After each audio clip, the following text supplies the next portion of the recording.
Und ich freue mich, heute darüber zu berichten, was heute das Größte in meinem Leben ist. Das war lange nicht so. Ich habe 29,5 Jahre, ich sage es mal so, auf der falschen Seite des Kreuzes gelebt.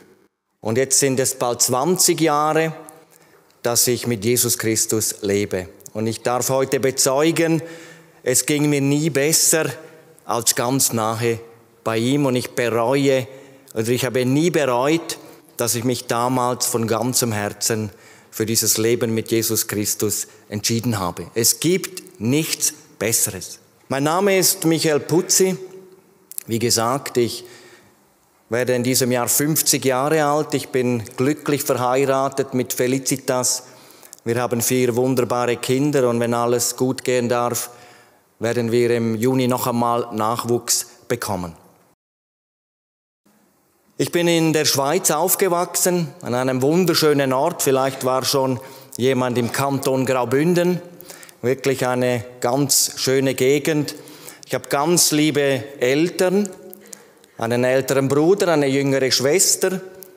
Bei uns wurde nicht die Bibel daheim gelesen. Bei uns ging es um den Sport, Eishockey. Dafür hat eigentlich die ganze Familie gefiebert. Und mein Bruder, der hat dann irgendwann angefangen, Eishockey zu spielen. Und ich als der Jüngere habe dann auch diesen Wunsch bekommen, habe dann mit 11 Jahren angefangen im Stadtverein. Und wenn ich mich so charakterisiere, dann würde ich sagen, ich habe so das Grenzenlose in mir. Wenn ich etwas wirklich möchte, dann gebe ich alles dafür. Und im Eishockey war das natürlich eine gute Voraussetzung. Ich schaffte es dann in diese Auswahl des Kantons, die Bündnerauswahl und später ins erweiterte Kader der Junioren-Nationalmannschaft. Mein Traum war, einmal Profi zu werden. Einmal mein Geld zu verdienen mit dem Sport, jetzt nicht so einer Arbeit nachgehen zu müssen, um meinen Lebensunterhalt zu verdienen, sondern mit dem Eishockeysport. Und das sah auch lange Zeit sehr gut aus. Jetzt war es so, dass es in unserer Verwandtschaft Alkoholismus gab. Also wenn so ein Familienfest war, ich hatte eine größere Verwandtschaft, da wurde von den Onkels, Opa, sehr viel Alkohol getrunken. Wir als kleine Kinder haben dann miterlebt, wie sich die Stimmung auf einmal irgendwie veränderte und manchmal das sogar in einem Streit dann auch irgendwie dann weiterging. Und ich glaube heute, dass für mich so die Schwelle des Alkoholtrinkens relativ tief war. Und so versuchte ich dann auch schon mit 17, das war dann so in den ersten Ausgängen, ich kam aus der Schule, hatte natürlich einen Freundeskreis, dass wir dann auch mal so ein bisschen in die Stadt gingen, den Abend dort verbrachten und dann auch Alkohol getrunken wurde. Zuerst etwas in kleineren Mengen, aber es bewirkte bei mir etwas, dass ich so diese Schüchternheit, diese Hemmungen für gewisse Dinge auf einmal abbaute. Eigentlich gefiel mir das, aber ich merkte nicht, dass da ziemlich schnell schon etwas in mir passierte. Nämlich, dass ich viel trank und eigentlich gar nicht merkte, dass das sehr schnell ging, dass nicht ich den Alkohol unter Kontrolle hatte, sondern schon bald der Alkohol mich unter Kontrolle hatte. Ich habe den Sprung in die erste Mannschaft damals, das war die zweithöchste Liga in der Schweiz, habe ich noch geschafft. Da ging es auch sehr gut. Aber diese Ausgänge, manchmal bis in die Nacht hinein, der Alkoholkonsum war größer. Das bewirkte immer Negativeres in meinem Leben. Es führte dazu, dass ich einmal nach einem Auswärtsspiel dann bis in die Morgenstunden unterwegs war, mit Freunden zusammen war, die jetzt mit dem Sport nicht so viel am Hut hatten. Und dann, ich musste immer 15 Kilometer nach Hause fahren, alkoholisiert, mich auf den Heimweg machte, aber daheim nicht ankam, sondern einen Unfall in angetrunkenem Zustand verursachte. Das Auto hatte sich überschlagen und ich war nicht angegurtet. Ich hatte so mit meinem Kopf die Scheibe fast ausgeschlagen und das Auto ist dann auf der anderen Fahrbahnseite in die andere Richtung so am Hang stehen geblieben. Wie durch ein Wunder war ich fast unverletzt. Natürlich hatte ich einige Blessuren im Gesicht, eine Brustkorbprellung, musste dann ins Krankenhaus, da wurde festgestellt, dass Alkohol im Spiel war, der Ausweis wurde entzogen. Aber ich konnte noch am selben Tag wieder nach Hause. Und mein Vater hatte mich öfters versucht, durch Ermahnungen einfach darauf hinzuweisen, dass ich doch ein bisschen aufpassen solle. Du bringst den sonst nicht so weit im Eishockey. Und so wie es dann eben die Jungen oft haben, sie wollen so auf gute Ratschläge nicht so wirklich hinhören. Ich habe ihn dann auch beruhigt. Ja, mach dir keine Sorgen, ich weiß schon, was gut ist und so weiter. Jetzt, als ich aus dem Krankenhaus nach Hause kam, meine Mutter hatte mich abgeholt, da dachte ich, oh, jetzt gibt es sicherlich ein Donnerwetter daheim vom Papa. Und er kam dann zum Auto und er sagte, Michael, lass uns einen Spaziergang machen. Und genau das Gegenteil passierte. Er sagte mit einer großen Liebe, das spürte ich in seiner Stimme, sie hatten das Auto gesehen, es hatte Totalschaden, es hätte ja viel schlimmer ausgehen können. Er sagte mir, schau nicht zurück, schau nach vorne und mach es jetzt besser. Und da war so eine Liebe, die mich so berührte, dass ich mir fest vorgenommen habe, nicht mehr zu trinken. Mittlerweile hatte ich schon geraucht, nicht mehr zu rauchen, nicht mehr in den Ausgang zu gehen. 5 Wochen lang. Und dann hat es mich einfach wieder dahin gezogen. Und ich dachte, ja gut, so einmal wieder. Und dann war ich wieder an diesen Orten und wieder Absturz um Absturz. Es war eigentlich so wie eine Spirale, die mich richtig in die Tiefe zog. Die Katastrophe für mich war, dass durch diesen Unfall der Verein mir den Vertrag kündigte, mich aus dem Team herausschmiss. Und da brach eigentlich für mich eine Welt zusammen. So der Traum auf eine Profikarriere war da beendet. Natürlich habe ich weitergespielt, ich habe auch in einer Arbeit gearbeitet, aber eigentlich von dem Moment weg hatte ich nicht mehr eine wirkliche Motivation oder ein Ziel für mein Leben. Und so lebte ich mehr oder weniger in den Alltag hinein. Ich habe gearbeitet, ich habe eine Liga tiefer weitergespielt, aber die Alkoholexzesse, die waren immer da.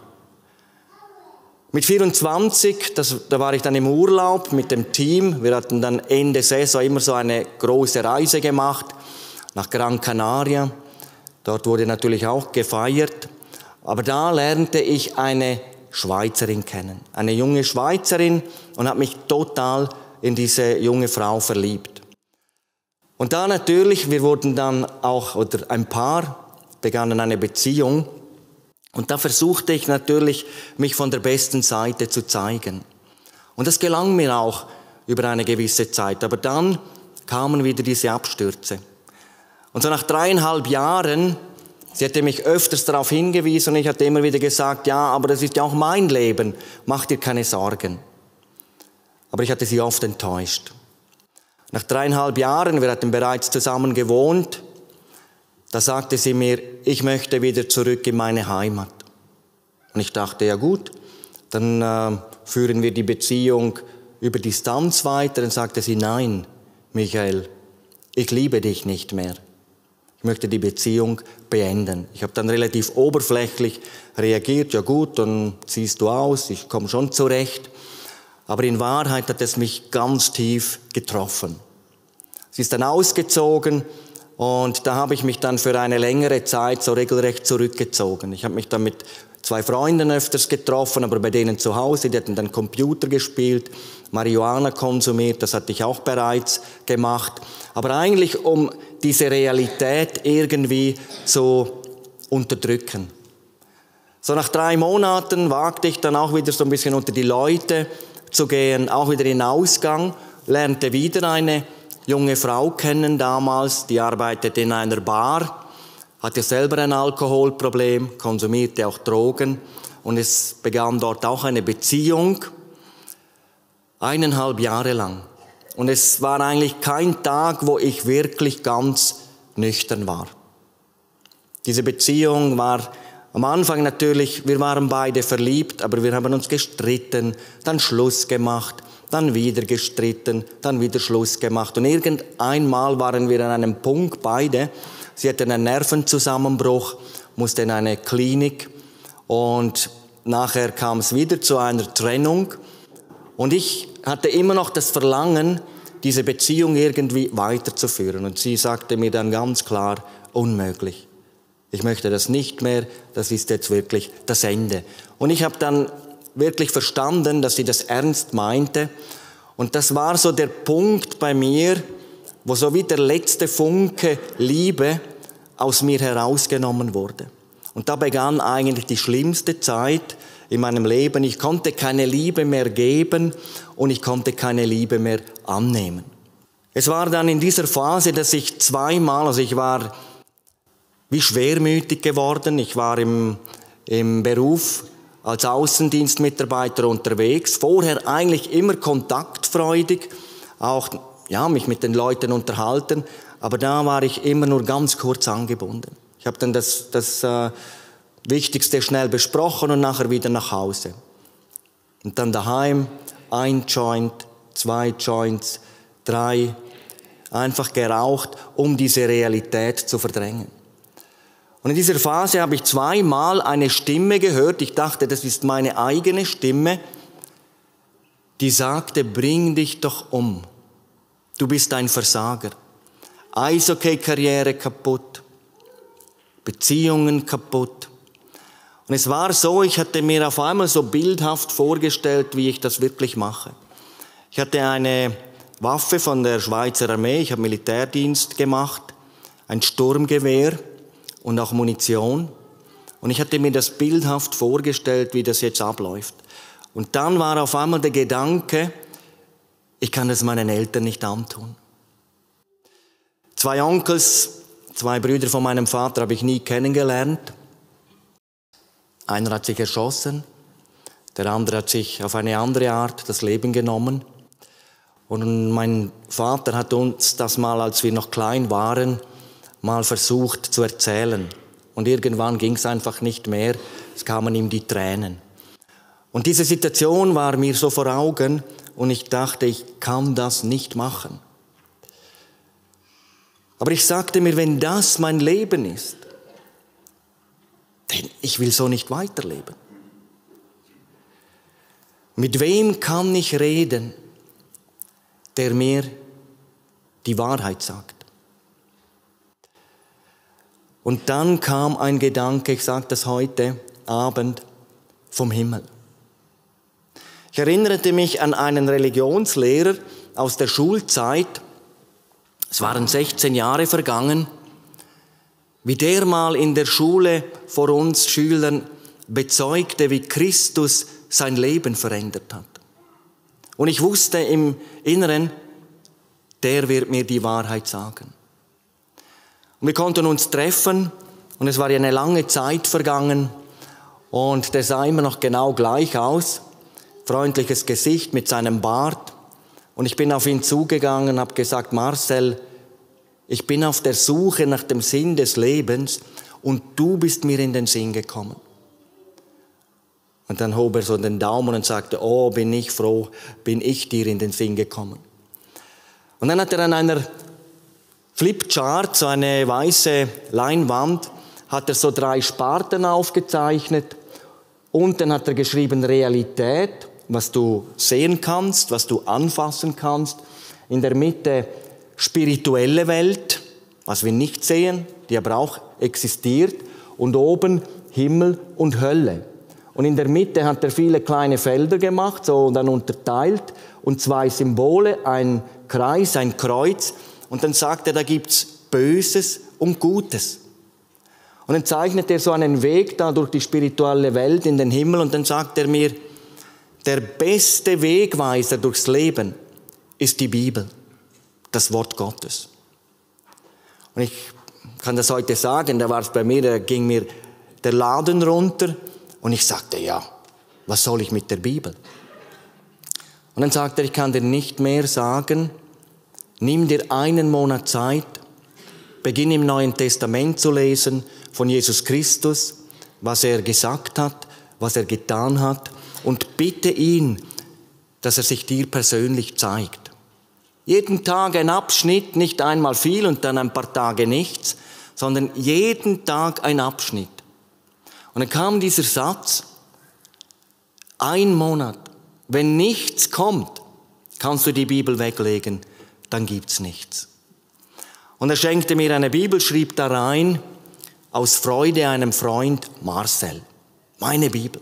Ging nach Hause, begann, wie er es gesagt hat, im Neuen Testament, Matthäus-Evangelium, Stammbaum Jesu Christi, der zeugte den, der zeugte den, der zeugte den, der zeugte den.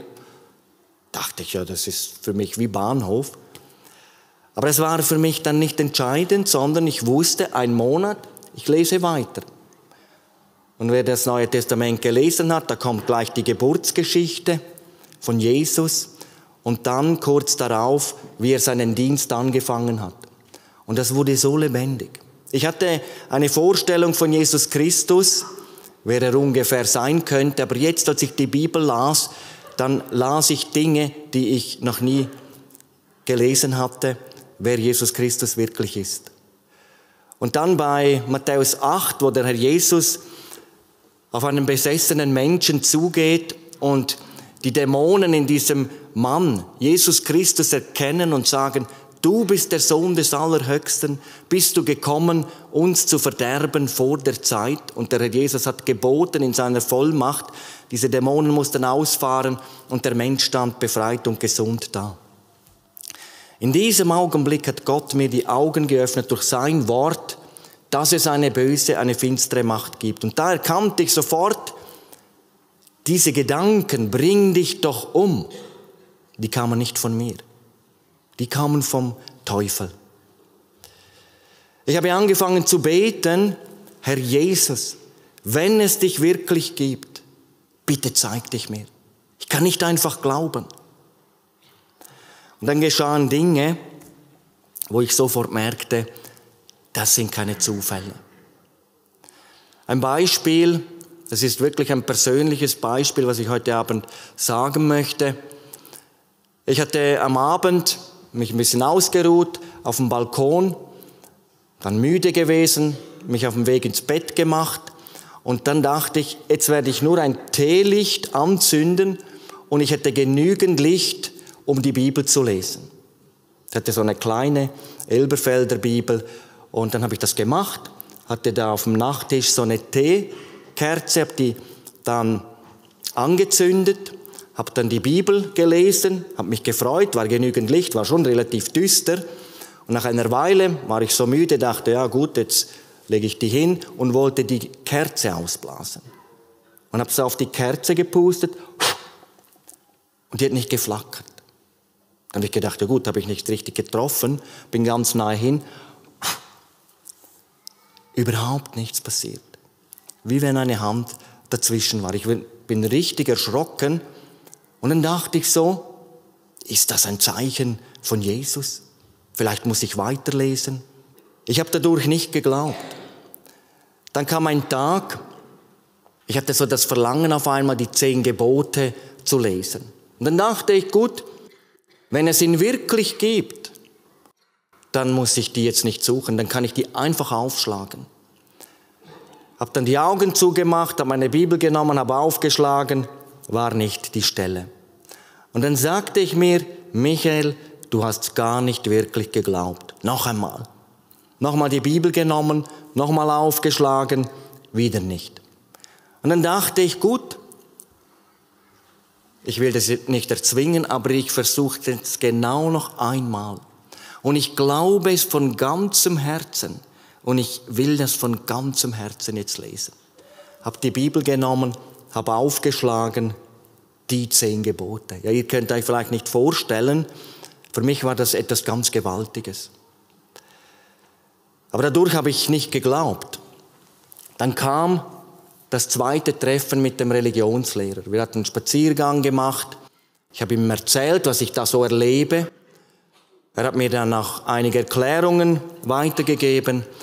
Und dann haben wir uns bei ihm zu Hause noch hingesetzt auf der Terrasse. Es wurde spät.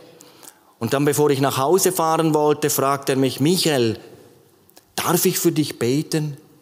Und ich dachte, ja, der betet dann irgendwie die Woche durch, wenn ich da im Außendienst unterwegs bin. Und dann sagte ich, ja, natürlich kannst du für mich beten. Willst du auch beten? Was jetzt? Ja, ich kann nicht beten. Und sagte er, fühl dich ganz frei. Und dann begann er zu Jesus Christus zu beten. Ich hatte noch nie so etwas gehört. Er hat dann für mich gedankt, für mich gebetet. Und das hat mich so berührt innerlich, dass ich dann auch gebetet habe, Vater im Himmel, danke, dass der Martha sich für mich Zeit nimmt. Amen. Das war so mein Gebet. Und dann sagt er, hier ist eine Schrift, da war so eine kleine Schrift, Gott persönlich kennenlernen, nimm die mal mit und lies die mal durch. Und ich ging an diesem Abend nach Hause, ich habe dann die angefangen zu lesen, da war vom Sündenfall von Adam und Eva. Ich dachte, was der glaubt noch an Adam und Eva. Habe ich dann weitergelesen, da waren Bibelstellen, dann kam eine Zeichnung, Gott, dann eine Trennlinie, dass der Mensch getrennt von Gott ist, dann wie Jesus Christus in diese Welt gekommen ist, dann das Kreuz und wie er für die Sünden der ganzen Menschheit dort gestorben ist und so den Weg zum Vater wieder frei gemacht hat. Dann standen weitere Bibelstellen, habe ich alle gelesen, hat mich richtig gepackt. Und dann kam eine Seite, da war beschrieben, wie man sein Leben Jesus Christus übergeben kann. Dann las ich den ersten Satz. Vater im Himmel, mir ist klar geworden, dass ich mein Leben selbst bestimmt habe und dadurch von dir getrennt bin. Und das schlug gerade bei mir ein. In diesem Moment hatte ich Sündenerkenntnis. Es war so ein Bruchteil einer Sekunde, gingen mir so wie vor dem inneren Auge, so ging meine Vergangenheit an mir vorbei und ich wusste, das sind so viele Dinge, worüber sich Gott ganz sicher nicht gefreut hat. Aber dann der nächste Satz war, bitte vergib mir meine Sünden. Der nächste Satz war, danke, dass meine Schuld bezahlt ist, weil Jesus Christus für meine Sünden gestorben und auferstanden ist. Und dann der nächste Satz, Herr Jesus Christus, übernimm du die Herrschaft in meinem Leben und verändere du mich so, wie du mich haben willst. Und in diesem Augenblick wusste ich, genau das brauche ich. Er ist der Einzige, der wirklich weiß, was gut ist für mich.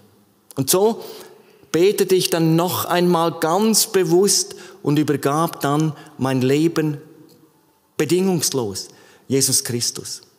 Ich habe meine Sünden bekannt, ich habe ihn angenommen und dann geschah etwas, ich kann das mit Worten eigentlich gar nicht beschreiben.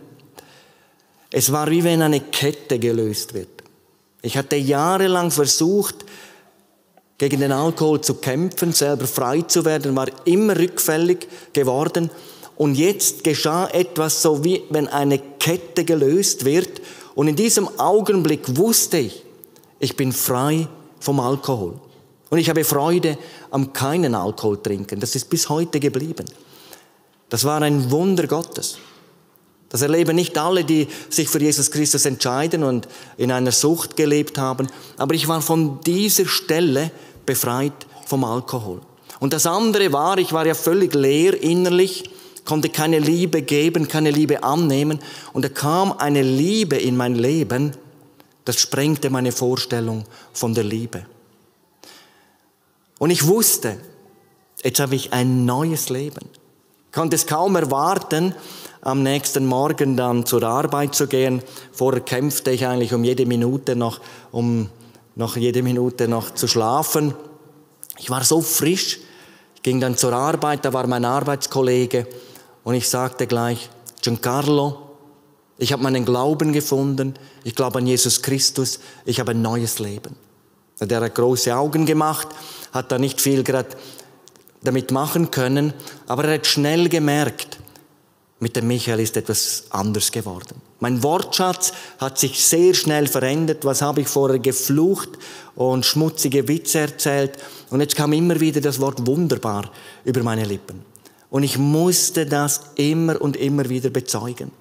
Ich war im Außendienst unterwegs, Fliesen verkaufen und ich konnte das einfach nicht für mich behalten. Es ist überall erzählt, auch bei meinem Chef. Ich hatte zweimal den Führerschein abgegeben als Außendienstmitarbeiter, das war eigentlich ganz schlimm. Aber er hatte irgendwie mich gern und hat mich da nicht gekündigt. Aber ich kam jetzt zu ihm und sagte, ich bin zum Glauben gekommen. Ich habe ein neues Leben und ich bin frei vom Alkohol. Und habe ihm so die Details erzählt. Er hat zugehört und dann sagte, also wenn du wieder mal mit dem Jesus was erlebst, dann musst du mir unbedingt erzählen. Ich habe gesagt, ja, das mache ich. Und es war einfach so, ich habe mir dann Predigten angehört, wenn ich unterwegs war, von Wilhelm Pals besonders, und viele Beispiele gehört und ich habe die immer erzählt. Die Fliesenleger, die haben dann manchmal gesagt, ja, so gell, also musste mir nicht immer von diesem Jesus erzählen. Und dann musste ich wieder zu meinem Chef. Und ich merkte richtig, ja, irgendwie, sehr wahrscheinlich ist er auch nicht mehr so zufrieden. Und ich kam ins Büro und er sagte so, ja, ist immer noch bei diesem Jesus oder bist du da weitergegangen? Bist du in eine Sekte geraten? Und dann habe ich mit voller Überzeugung ihm sagen können, mein Glaube ist an Jesus Christus. Und wenn ich nicht sagen darf, warum sich mein Leben so verändert hat, dann kannst du mich kündigen. Ich habe 2 Hände, ich kann arbeiten. Nein. Ich weiß, du bist jetzt ein vernünftiger Mann, aber da haben Kunden angerufen, der neue Heiland ist unterwegs. Er wollte mich schocken damit, aber bei mir war es einfach so, ich habe mich gefreut, weil ich wusste damals schon, ich möchte entweder in die Jugendarbeit mich investieren, den jungen Leuten Jesus groß machen, ihnen helfen, dass sie nicht auf solche Wege kommen, wie ich es und wo ich war, oder eben einfach das Evangelium von Jesus Christus weitersagen. Und so habe ich dann 2,5 Jahre noch in der Firma gearbeitet, also in allem waren das 12 Jahre. Und dann habe ich eine Bibelschule in der Schweiz dann anfangen können, die Bibelschule in Beatenberg. Und während dieser Bibelschule hatte ich die Möglichkeit, ein Praktikum zu machen in Deutschland beim Missionswerk Bruderhand. Evangelisation, für das hat eigentlich mein Herz gebrannt. Von Anfang weg. Wir hatten auch eine Arbeit von der Gemeinde in der Stadt, da war ich immer wieder auf der Straße, da waren Leute, die kannten mich von früher und ich konnte einfach immer erzählen, wie Jesus Christus mein Leben verändert hat. Die Zeit bei der Bruderhand, das war eine wunderbare Zeit, konnte dann auch einzelne Predigtdienste haben und durch die einfachen Predigten und durch den Zuruf haben sich da und dort dann Menschen auch für Jesus Christus entschieden und so hat dann die Bruderhand mich anschließend angefragt, ob ich mir vorstellen könnte, nach Deutschland zu kommen, zum Team dazu zu stoßen.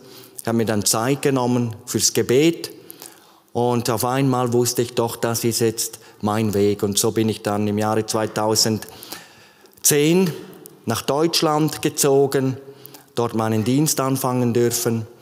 Dann war eine Schweizerin dort im Missionswerk auch am Arbeiten, die Felicitas. Und irgendwann hat es der Herr dann so geführt, dass mir ganz klar wurde, ich glaube, das sollte meine Frau werden. Und ja, haben dann geheiratet. 2012, 2014 kam die Jasmin dann zur Welt.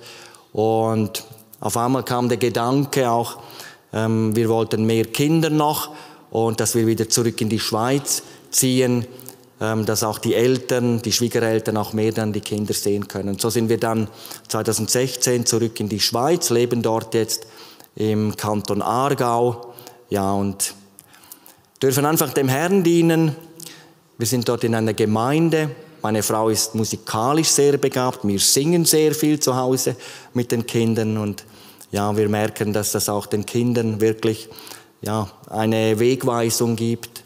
Und 3 unserer Kinder haben schon bewusst eine Entscheidung getroffen. Natürlich wissen wir, dass das auch, wenn man das so früh erleben darf, dass denn das auch später sicherlich noch eine Erneuerung braucht. Aber wir sind so dankbar, dass wir dem Herrn dienen dürfen, dass wir das Evangelium weitersagen dürfen, weitertragen dürfen und ich auch da und dort in Deutschland, in der Schweiz heute so den Menschen diese frohe Botschaft weitergeben darf. Das ist so mein Lebensbericht. Mein Traum war, Eishockey-Profi zu werden und ich kam auf eine schiefe Bahn durch den Alkoholismus, 10 Jahre lang dagegen gekämpft, im Alkohol, in Drogenzucht, aber dann durch diese wunderbare Führung, durch diese Erinnerung an diesen Religionslehrer, der einmal mutig vor den Schülern bezeugt hatte, wie Christus sein Leben verändert hat und ich dann mit ihm reden durfte.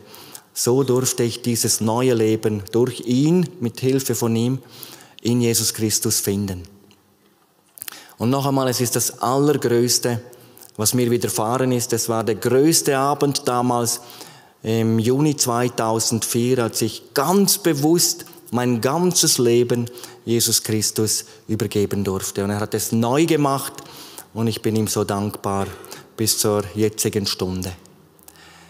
Ich möchte uns jetzt noch mitnehmen und uns anhand des Wortes Gottes und vor allem anhand einer Zeichnung zeigen, was die Bibel über Errettung sagt, um was es eigentlich geht.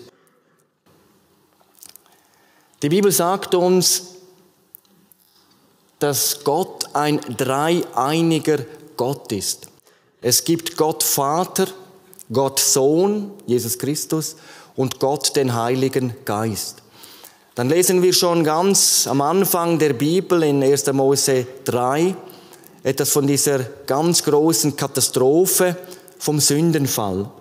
Durch den Sündenfall kam es zu einer Trennung zwischen Gott und uns Menschen. Ich möchte das mal so sagen. Auf der einen Seite ist der heilige Gott und auf der anderen Seite dieser Trennwand sind wir Menschen.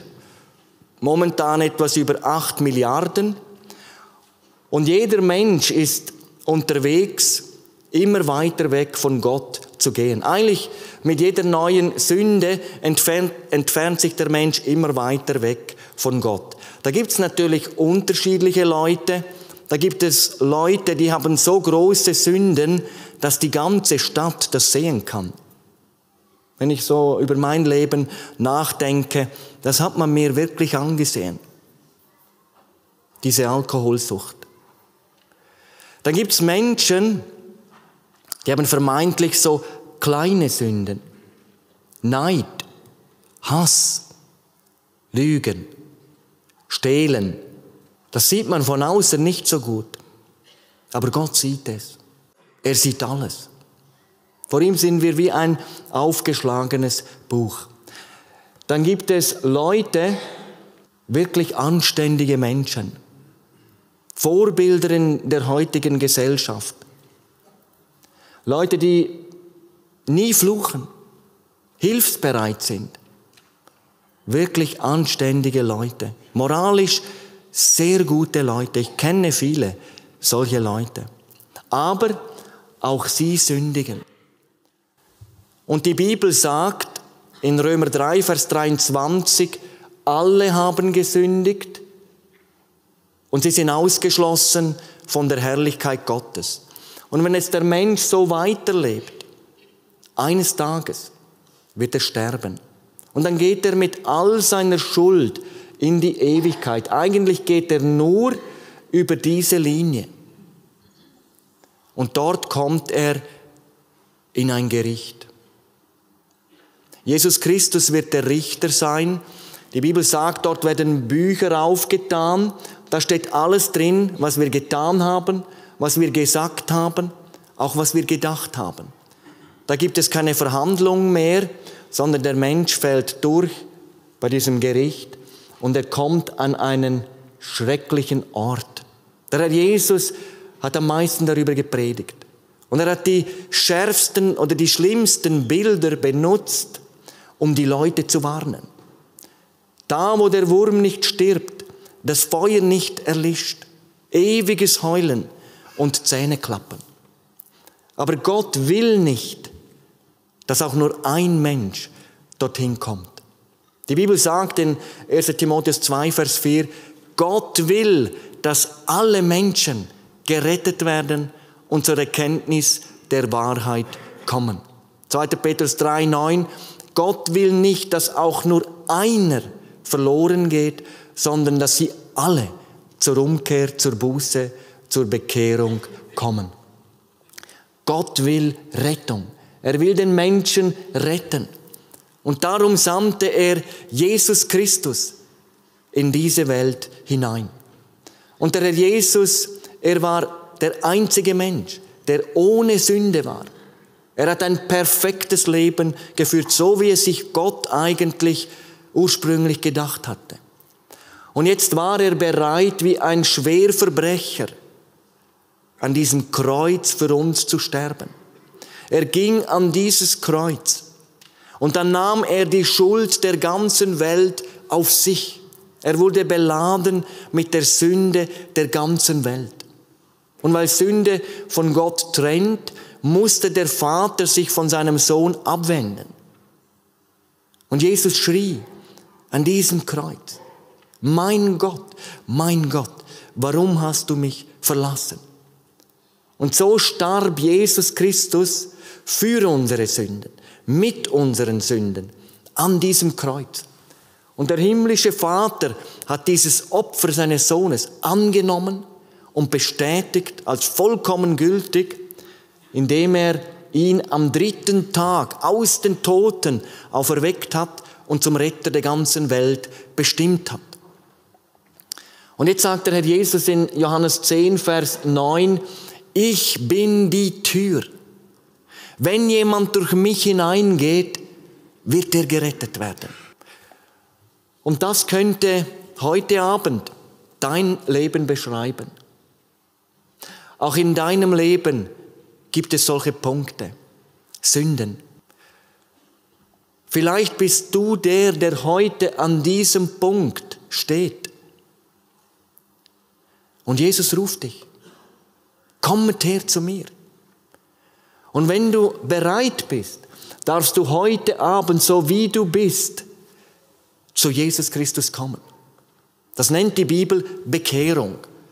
Bei einer Bekehrung geht es jetzt nicht um ein paar Sünden, die wir getan haben, um 50% oder 80 oder 90 oder 95% meiner Sünden. Nein, wenn ein Mensch so zu Jesus Christus bewusst kommt, mit der Bitte um Vergebung, dann wird ihm von einem Moment auf den anderen seine ganze Sünde vergeben und dann steht er da, wie wenn er noch nie gesündigt hat. Das ist Gnade, Vergebung. Es ist aber nur die eine Seite der Errettung. Errettung hat zwei Seiten. Die zweite Seite, wenn der Mensch seine Sünden Jesus bekannt hat und Vergebung gebeten hat, dann macht er den zweiten Schritt. Die Bibel sagt in Johannes 1, Vers 12, alle, die Jesus aufnahmen, denen gab Gott Macht, Gottes Kinder zu werden. Das sind die, die von Gott geboren sind. Also in dem Moment, wenn ein Mensch Jesus Christus im Gebet anruft und sagt, Herr Jesus, die Bibel sagt, wer dich aufnimmt, wird gerettet, wird ein Kind Gottes, wird wiedergeboren. In dem Augenblick, wenn der Mensch Jesus einlädt, dann geht er durch diese Türe durch auf den schmalen Weg und er ist auf dem Weg des Lebens. Diese Botschaft ist so einfach, dass Kinder sie verstehen können.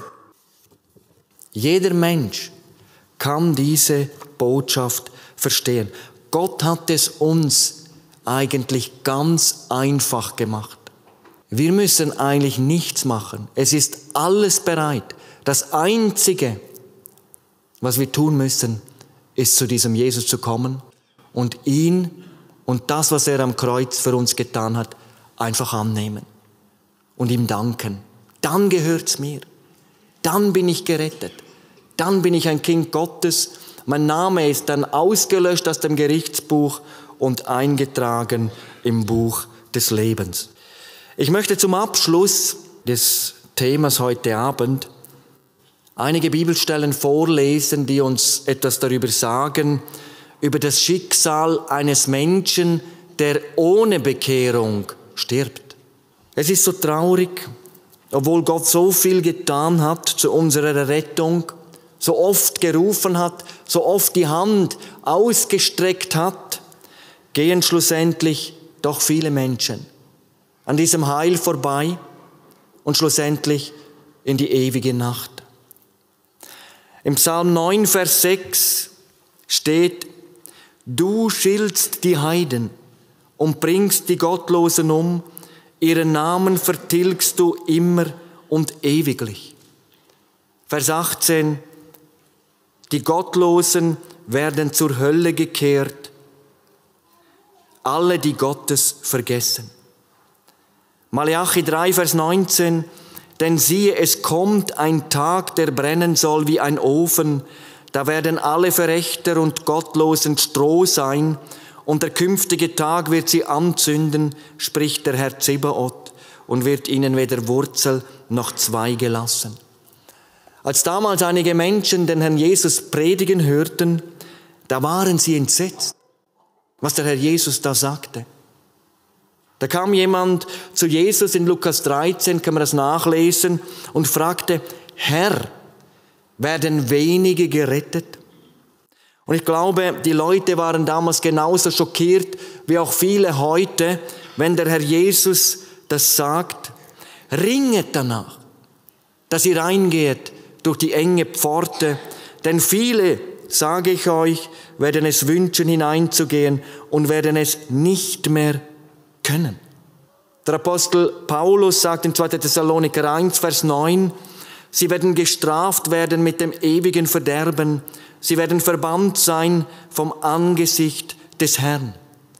Offenbarung 20, Vers 15, wenn jemand nicht gefunden wurde, geschrieben in dem Buch des Lebens, der wurde geworfen in den feurigen Pfuhl. Ihr Lieben, für mich ist das ganz klar. Ich kann nichts anderes aus der Bibel herauslesen. Es gibt keine Hoffnung für den Unbekehrten. Die gibt es nicht. Auf einen unbekehrten Menschen wartet nur Tod, Auferstehung, Gericht, ewige Verdammnis. Und wenn du Jesus Christus und sein Angebot noch nicht angenommen hast, dann lebst du in der größten Schuld, die es überhaupt gibt. Es gibt keine größere Sünde als die Ablehnung der Gnade Gottes, die Ablehnung des Angebotes Jesu Christi. Hans Bruns, der hat es mal so gesagt: Ablehnung der Gnade Gottes, Ablehnung der Bekehrung, Ablehnung der Wiedergeburt ist schlimmer als jedes moralische Vergehen.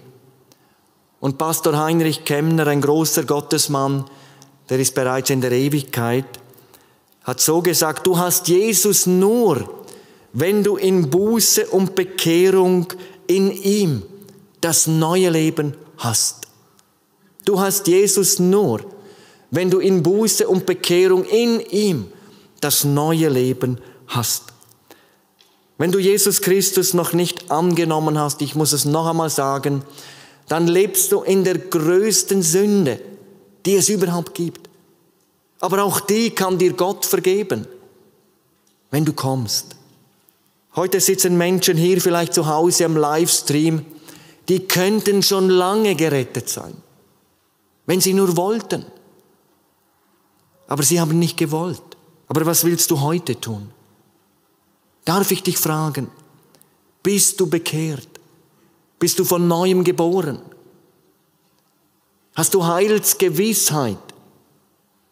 Bis zum Schwören kann ich's wissen, dass mein Schuldbrief ist zerrissen, sagt ein Dichter. Kannst du erzählen von einer Stunde in deinem Leben, in der du zu Jesus Christus gekommen bist und sein Eigentum geworden bist? Wenn nicht, ich bitte dich heute Abend, komm heute. Wir werden gleich nachher ein Lied hören. Ich lade ein, zur Entscheidung in den vorderen Bereich zu kommen, um damit wirklich die Entscheidung schon öffentlich zu machen. Später haben es diese Leute viel einfacher. Wenn es gleich am Anfang schon öffentlich ist, dass ich somit sage, Herr Jesus, ich habe es verstanden. Du hast für mich geblutet am Kreuz. Du hast meine Sünde bezahlt. Ich will ganz dir gehören. Wenn du heute unbekehrt nach Hause gehst, dann, weil du dich nicht bekehren willst. Aber dann hat nicht Gott Schuld, wenn du einst verloren gehst.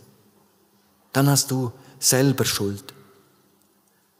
Darum entscheide dich doch heute für Jesus Christus. Ich kann es dir sagen, du wirst es nie bereuen. Und das kann heute Abend der größte Abend deines Lebens sein.